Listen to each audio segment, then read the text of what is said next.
Fellow Kenyans, Steve Mbogo here. Now, there's an issue that needs our thorough discussion, and this issue is pertaining the government's plan to release GMO mosquitoes into the environment. Now, Kenyans need to understand that the agenda to release mosquitoes all over the world is an agenda that is spearheaded by the World Health Organization and private entities such as the Mosquito Organization, owned and run by Bill Gates.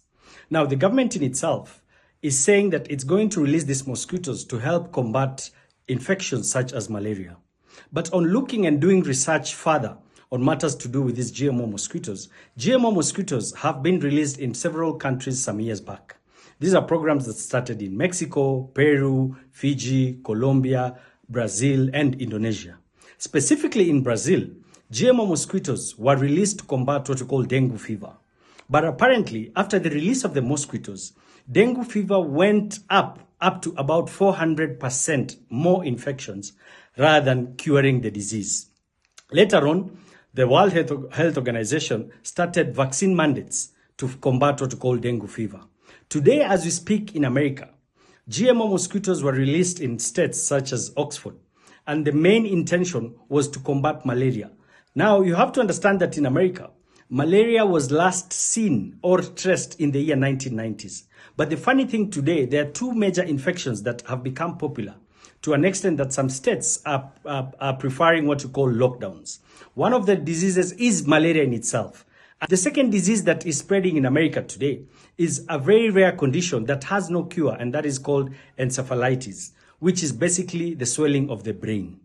Now, we need to understand, and the government needs to understand, that its key obligation is to protect its citizens. We don't understand where the government is gearing up all these agendas of the West without consultations of its citizens, without protecting its citizens.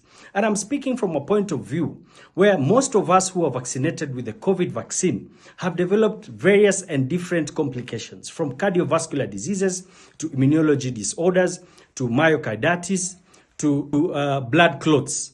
Now, the government needs to understand that its recent announcement of launching of the Mpox vaccines by December of this year is also an agenda that is spearheaded by the same globalists I'm talking about. We need to understand that today in the world there's a big agenda, and that agenda is the depopulation agenda.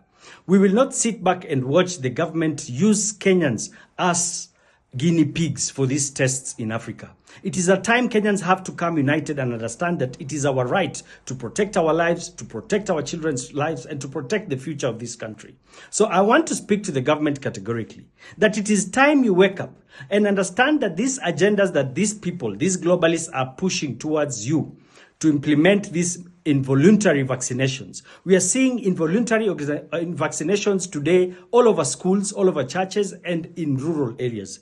So the government and the Ministry of Health should really review these vaccine mandates being spearheaded in this country. As I've said earlier, today doctors in the world, including doctors from the World Health Organizations and some of the biggest companies that were providing and producing these vaccines, such as Pfizer, today they are openly saying that they did mistakes and some of the vaccines were not in order. So I want to urge the government today not to sacrifice Kenyans, not to accept these agendas being spearheaded in this country at its watch. Today it is evident, and most doctors, both independent and I've said even doctors from World Health Organization, it is evident today that most of the COVID vaccines were what we call nanolipid vaccines, which are mRNA vaccines that do not leave the body. And these are vaccines that create what we call spike proteins, hence creating those blood clots. So I urge the government, I urge the Ministry of Health to wake up and protect its citizens. And it is time Kenyans, even you yourselves, do not accept to fall into this trap without proper consultations and proper understanding from the Ministry of Health. Wake up, Kenyans, before it's too late. Thank you.